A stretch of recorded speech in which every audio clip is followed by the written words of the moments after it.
My ex-wife left me, got pregnant, then wanted my name on her baby's birth certificate after hearing about my inheritance. I laughed. So here's the deal. My ex-wife, 32, female, and I, 35, male, got divorced about 6 months ago. And within a month of that, she was pregnant. My ex-wife, let's call her Olivia, and I had been together for 3 years and married for a year and a half when she told me that she had been having an affair with her boss, let's call him Samuel, 42, male, for a couple of months.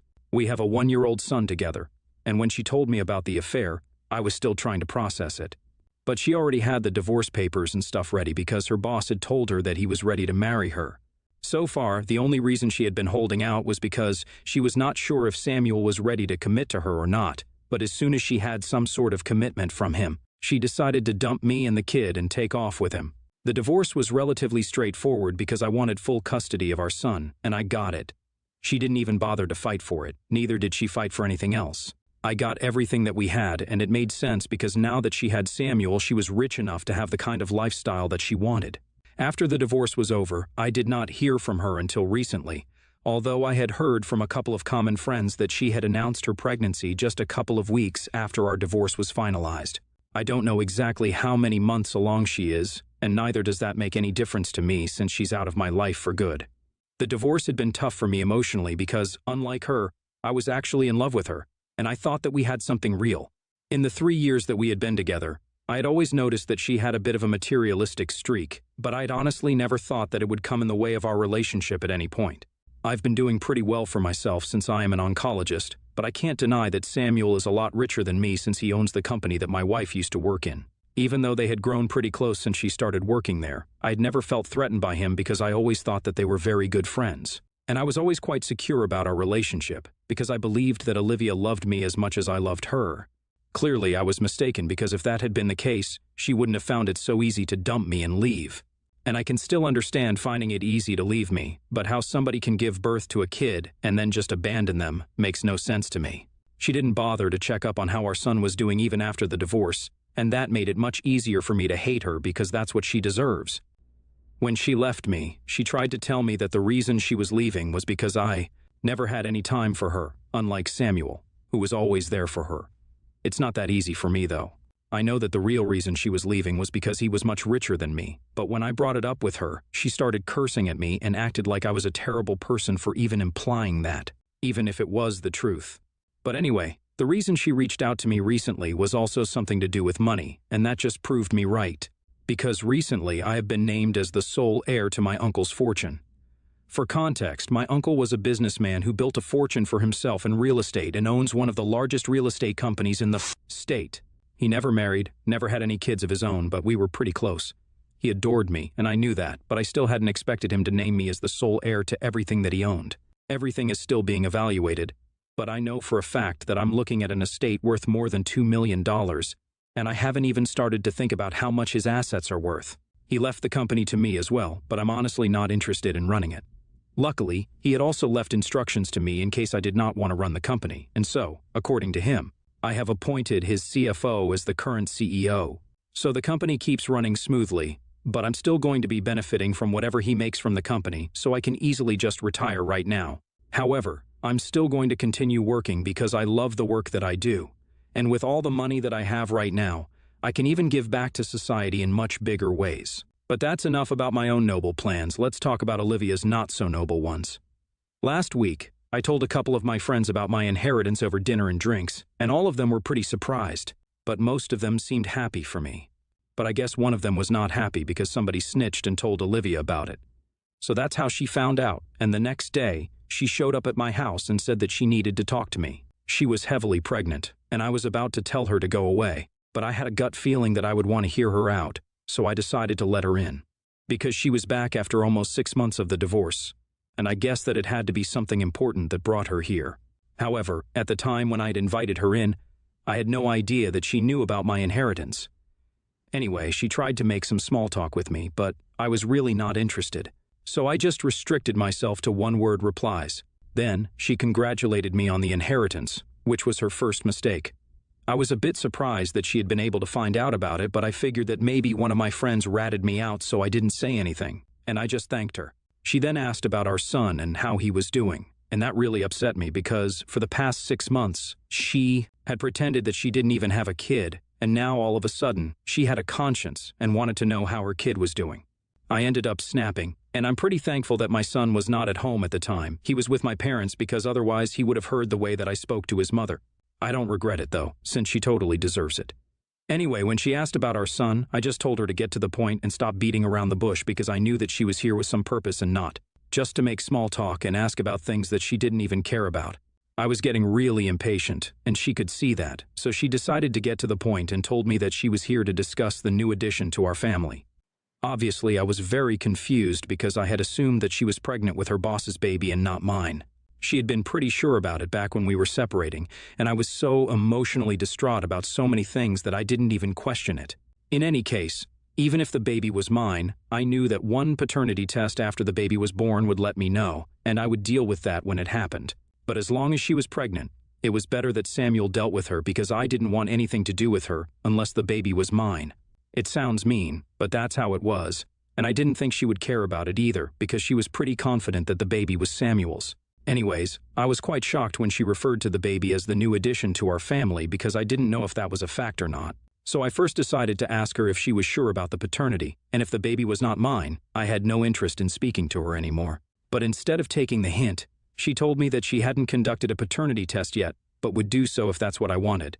However, regardless of who the biological father of the baby was, she believed that since she was still married to me when the baby was conceived, I had an equal right to the child as well. And we hadn't discussed this earlier, but it was about time that we did since she was just a couple of weeks away from giving birth. Then she dropped a bombshell on me and told me that she wanted my name on the baby's birth certificate as the father because she believed that it would be better for both her kids to have the same last name. I definitely had not seen that coming, and it took me a couple of minutes to even process what she was saying. But once I had done that, I immediately declined. I didn't really want to, but I ended up laughing in her face because her plan was so stupid. It was quite easy for me to connect the dots, and she had already made the mistake of letting me know that she knew about the inheritance.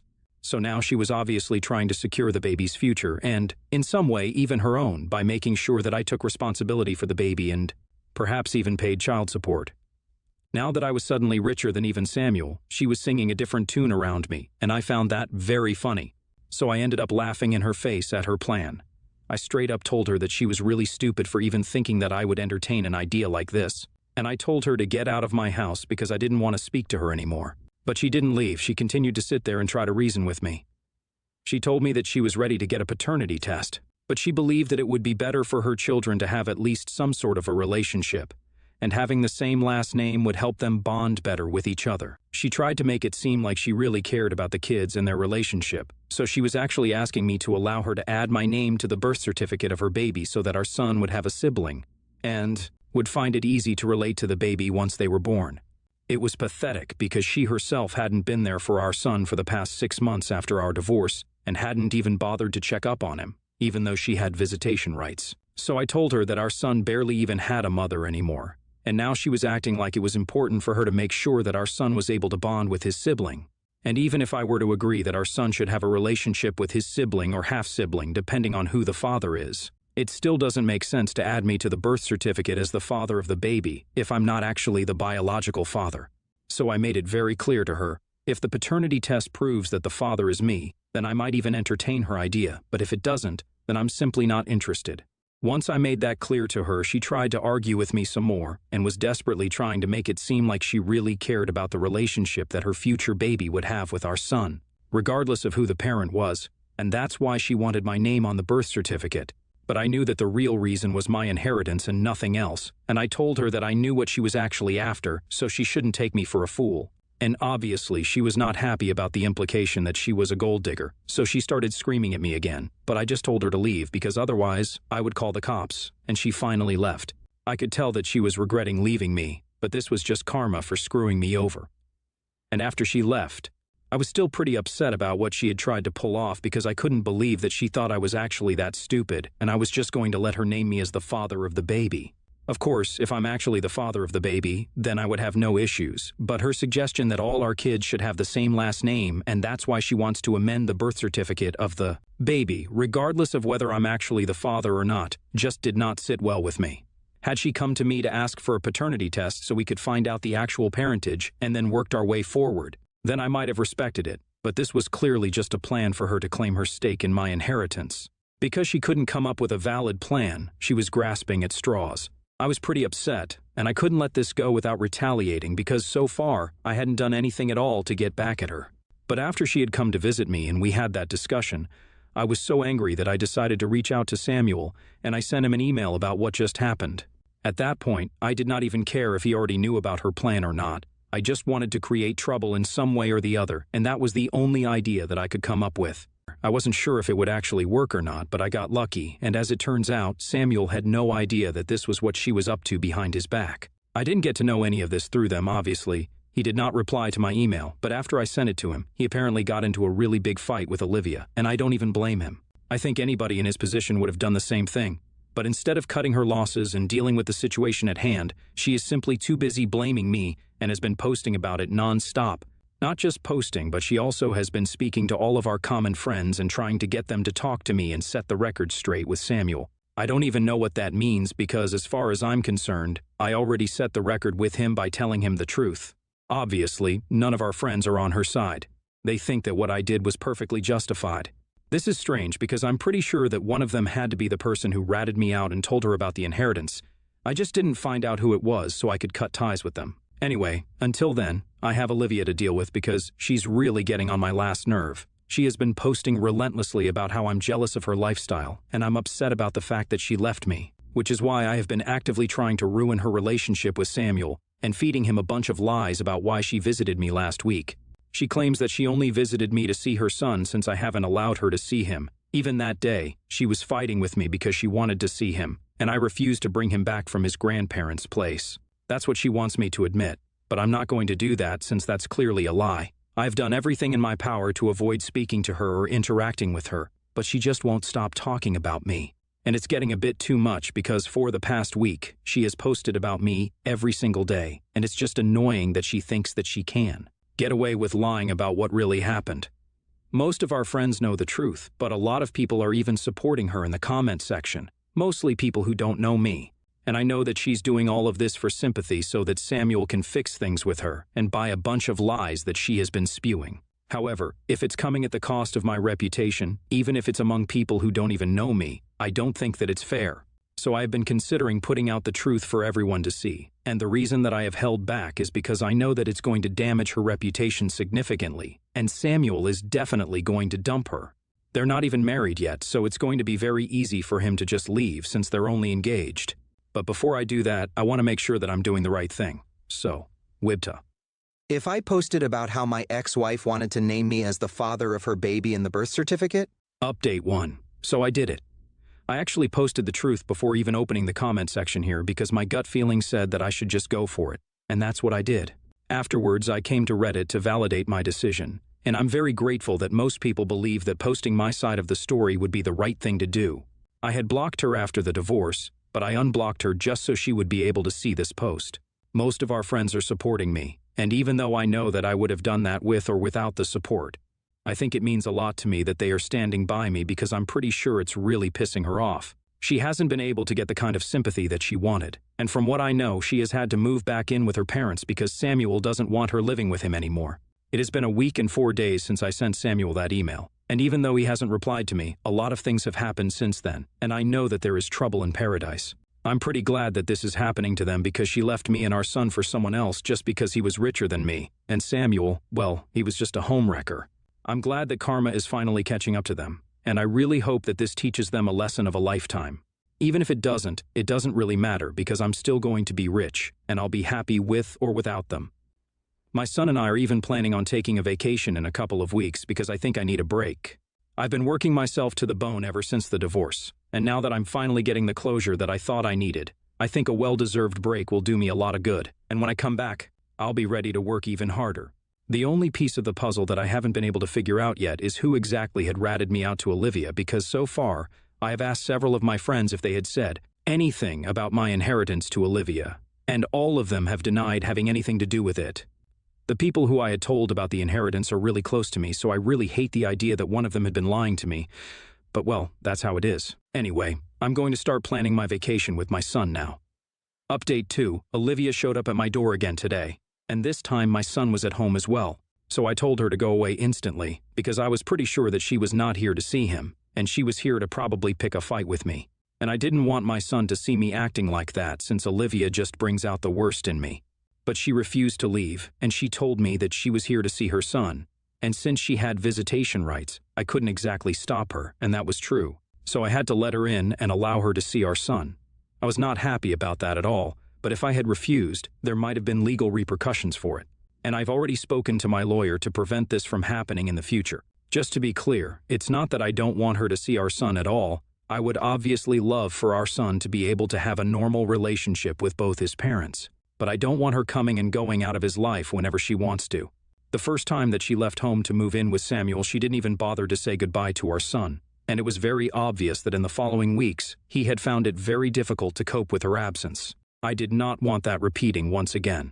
So I've spoken to my lawyer, and we are going to file for supervised custody visits so I can monitor when she gets to see him.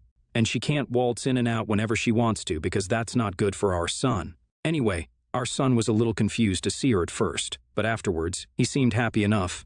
She ignored me for the entire time that she was here, but I noticed that she started to take a bunch of videos towards the end of her visit. The only thing that I said to her before she left was that I did not want her to post any of those videos online because I did not want our son to have an online presence when he was so young. To that, she only told me that she was saving these videos for herself in case she missed them too much, which I think is a bunch of BS, but I didn't argue with her because it would be pointless anyway. That was what happened, and I think it was pretty weird. But it's not like she did anything wrong, so I can't complain. Update 3. So I had asked my lawyer to file for Olivia to have only supervised visiting rights after she visited us out of the blue to see our son a couple of days ago. But after what happened last evening, I don't think that's going to be necessary anymore. After her last visit, she hadn't posted anything against me, and in fact, she had been pretty inactive on social media for quite a while. She had made a few posts against me, after I had put out my side of the story, but that was just for a few days, and then she just went silent. And then she paid me a visit to see our son, which was also quite strange. However, what happened yesterday is what takes the cake because she just showed up once again, randomly, with a lawyer, and handed me signed paperwork which said that she was giving up custody of our son. She and her lawyer informed me that they would file the petition and get it approved by family court soon enough. She just wanted to give me a heads up before all of that happened so I wouldn't be taken by surprise. I really couldn't stop myself from asking why she was doing this because just a couple of days ago she had visited us to meet our son, but she didn't exactly give me a straightforward answer. All she said was that she had decided that it was in the best interest of our son to only have one parent, and that would be me because she was going to be too busy taking care of her future kid. And interacting with him the other day had made her realize that he was better off without his mother since neither did he seem too attached to her, nor did she feel anything when she was around him. So she wanted me to take over entirely and told me that she wouldn't be bothering us anymore with her presence. I was really confused about what was going on, and I kind of felt bad for my son because his mother had said that she did not feel attached to him, and even though he doesn't even know what that means yet, I know that it would hurt him if he understood. But I did not try to stop her since, no matter what I wanted, she had made up her mind, and if she did not want to be a mother, then I was not going to force her to. And she definitely was right about one thing. It would be better for him to just have one parent around him, and that would be me because I was actually willing to be a father to him.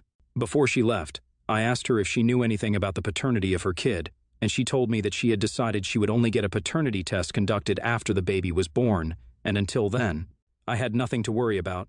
She also told me that if the baby turned out to be mine, we would work out an arrangement that worked for both of us, but until then, she did not want me to speak to her, and well, I respect that. It might seem insensitive, but I already have a lot on my plate to be worrying about a kid who's probably not even mine. Update 4. I finally heard back from Samuel after almost 4 weeks since I sent him that email, and I learned a lot of things that I did not know about Olivia and this situation. He started off by apologizing to me for, well, everything, but I am not going to get into that. After the apology, he told me that they actually had conducted a paternity test a couple of weeks back, and they knew for sure that the baby was not mine, the baby is his. And even when she had approached me, she had known about it, and that's why he had been so upset and broken things off with her, because it was very obvious that she did not truly belong to anyone in the actual sense of the word. She tried to tell him that she had only visited me to talk to me about seeing our son more often because she claimed that I wasn't allowing her to see him. However, he did not buy that, and he decided to believe my version of what happened. since in the past 6 months he had kept pushing her to come see our son, but she was the one who always kept procrastinating, and it seemed very unlikely that she had changed her mind all of a sudden. So he broke off their engagement and asked her to move out. Then she left. Even after she had left, she sent him a couple of videos with our son to prove that she had actually visited our son a couple of times, and she hadn't. Been lying about what she had said to him, but he is not an idiot. He could see right through her. At least now I know why she had taken all those videos, and it was just so that she could use it to prove herself right, and I can't imagine something more disgusting. She was literally using our son to get back together with Samuel, and when she realized that it was not going to work, she decided to give up custody of him anyway. He told me that they were still going to raise their child together, and she is claiming an exorbitant amount of child support right now, which is expected since she quit her job after she got engaged to him. But that's their problem now, and I am done with her. Soon enough, I will have full and sole custody of our son, and even the procedure of inheriting everything that my uncle left me is almost over, so I'll be pretty rich. 6 months ago, I wouldn't have been able to imagine living a life like this, but right now, I'm really happy about how things have turned out.